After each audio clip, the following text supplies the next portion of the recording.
Ok, pessoal, então vamos entender o que é estrutura para que possamos organizar as nossas ideias acerca da teoria das estruturas.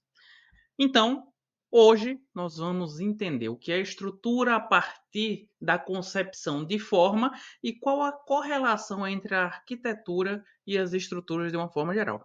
O primeiro passo para dimensionar é saber o que quer dimensionar. E aí a gente tem uma pergunta bastante clássica: o que é estrutura? E eu defino que é o conjunto estrutural composto de elementos estruturais com a finalidade de resistir cargas. Beleza? Engenharia estrutural é o ramo da engenharia civil dedicado primariamente ao projeto e ao cálculo de estruturas. De forma simplificada, é a aplicação da mecânica dos sólidos a projetos de diversas áreas, edifícios, pontes, muros de contenção e outras diversas obras de engenharia. Em geral, o alcance da engenharia da arquitetura vai muito além. Obviamente, há um tempo atrás, a gente tinha um CAD como a grande revolução dos projetos de engenharia e arquitetura. Atualmente, a gente já tem o sistema BIM de interligação e correlação entre projetos, e a gente tem também a inteligência artificial começando a adentrar ao nosso ramo da engenharia e da arquitetura, por assim dizer. Mas quando não se tinha isso, eu gosto de fazer sempre esse paralelo entre o que se tinha anteriormente e o que a gente conquistou e vem conquistando com o avanço da tecnologia de materiais e da engenharia de uma forma geral. E aí a gente traça essa linha histórica partindo de obras que a gente sequer sabe como eram concebíveis à época, como por exemplo a estabilidade e o equilíbrio dessas pedras de dezenas de toneladas sem ter equipamentos de engenharia modernos o suficiente para posicioná-las dessa forma. Então a gente tem isso há 200 mil anos antes de Cristo. À medida que a gente vai evoluindo, também obras arquitetônicas, de arquiteturas imponentes, vêm se destacando. A gente tem, por exemplo, na Idade Antiga, Zigurate, que era uma espécie de templo construído pelos assírios, também de uma certa imponência estrutural e arquitetônica. Mais adiante, uma das principais, ou talvez a principal obra da era pós-moderna, construída um pouco antes de Cristo, um ano antes de Cristo, mas que perdura até hoje, uma das grandes maravilhas da engenharia e da arquitetura mundial, que é o Coliseu. Então, assim, ainda existe muito a ser estudado e aprendido com o design e a arquitetura dessa grande obra de engenharia. Mais adiante a gente tem, evoluindo na timeline das construções, os templos gregos, que também, pela sua robustez dos materiais utilizados, suas colunas imponentes e tudo que era muito grandioso acerca da construção desses templos na Grécia Antiga. Muitos deles nem existem mais. Outra obra que realmente é bastante controversa são as pirâmides do Egito, construída há mais de 2.500 anos antes de Cristo.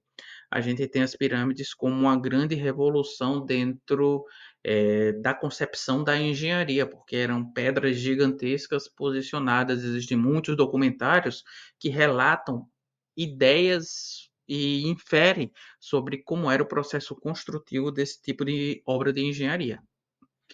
Modernamente, temos aqui uma das obras mais belas que existe até hoje, que é a Catedral de Milão, que ela teve como início de construção 1386, uma arquitetura gótica repleta de arcos belíssimos do ponto de vista arquitetônico e de engenharia. Talvez hoje uma das, se não a mais bonita obra de engenharia que a gente tem.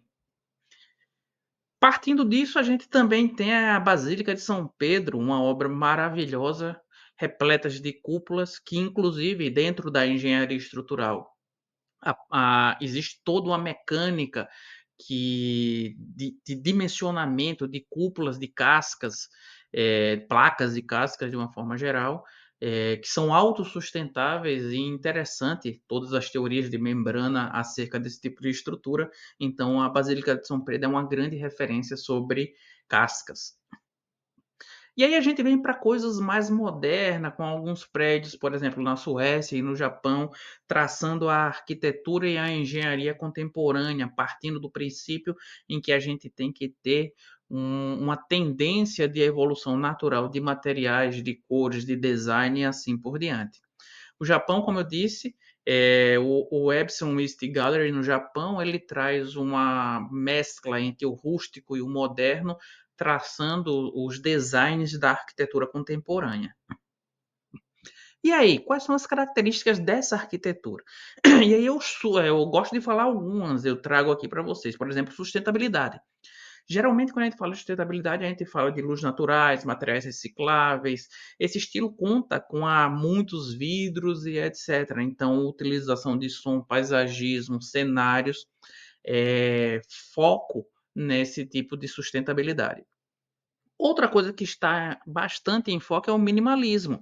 Toda arquitetura pós-moderna ou moderna, atual, contemporânea da gente, trata o minimalismo como um padrão de projeto. Ou seja, tudo que for menos é mais, mais espaço, menos interferência na natureza, ou mais integralização, deixar acessos livres, ventilação natural, iluminação natural, tudo isso é importante dentro do processo de arquitetura contemporânea ao minimalismo.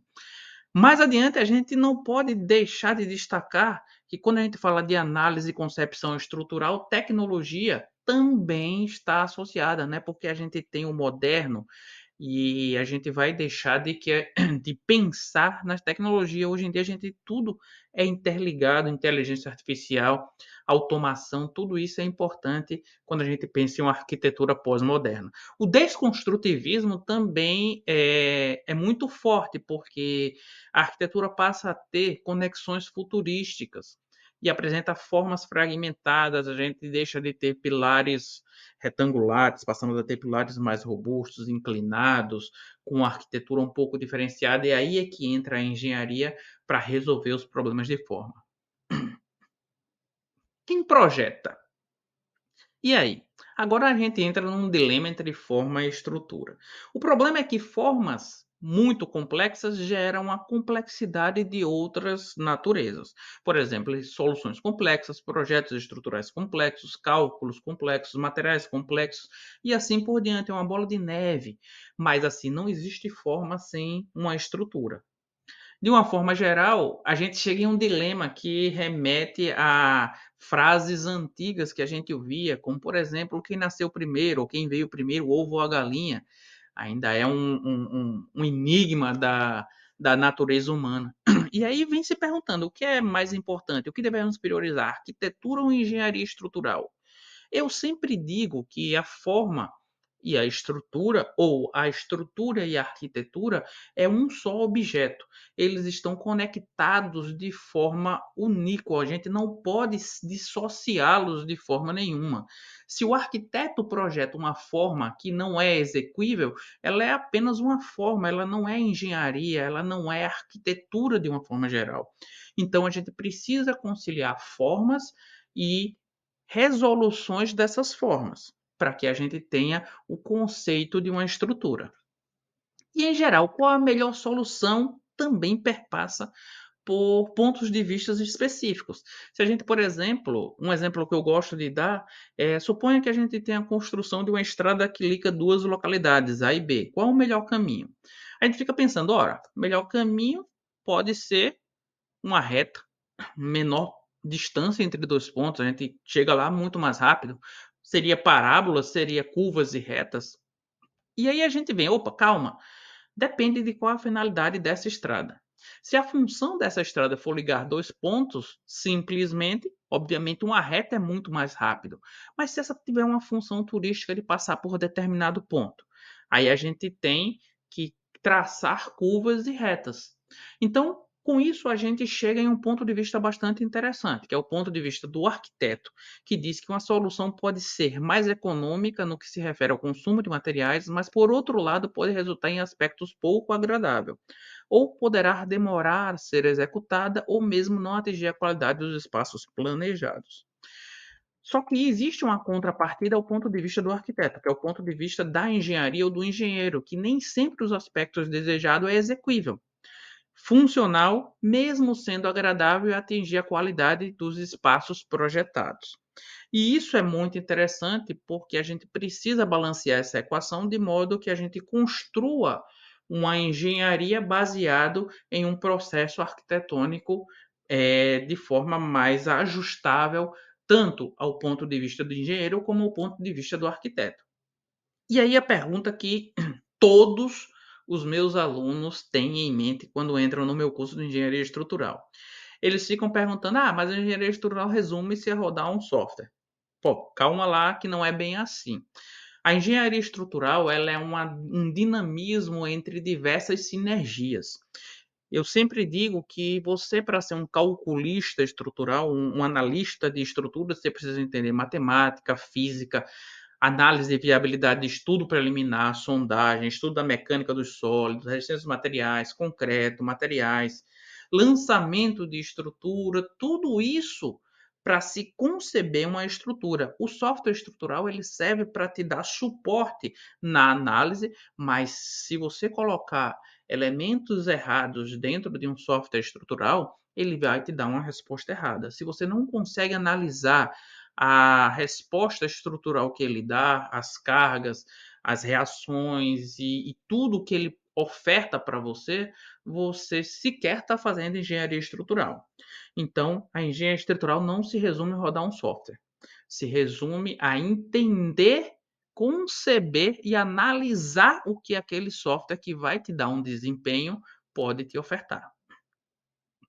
Então, que tal a gente pular a etapa, né, de análise e partir já para o software? Aí é que tá. Como eu disse, não podemos fazer isso, porque o software por si só, ele não é um engenheiro. Então, o engenheiro não pode pular a etapa de entender o processo construtivo para conseguir, obviamente, avaliar tudo que sai dessas plataformas que são muito importantes para a gente. Então, a essência do conhecimento consiste em aplicá-lo uma vez possuído, ou seja, eu tenho que pegar o meu conhecimento e transformá-lo. Então, Confúcio diz essa frase que é bastante interessante. Como eu falei, o computador aceita qualquer informação que for colocada nele. Se você alimentar ele com lixo, ele irá tecnicamente cuspir uma resposta também lixo. O computador não substitui um engenheiro, isso é a primeira premissa fundamental da análise de estrutura. Lembre-se que estamos começando essa primeira etapa da concepção estrutural. Existe um longo e desafio caminho pela frente. Um grande abraço e até a próxima.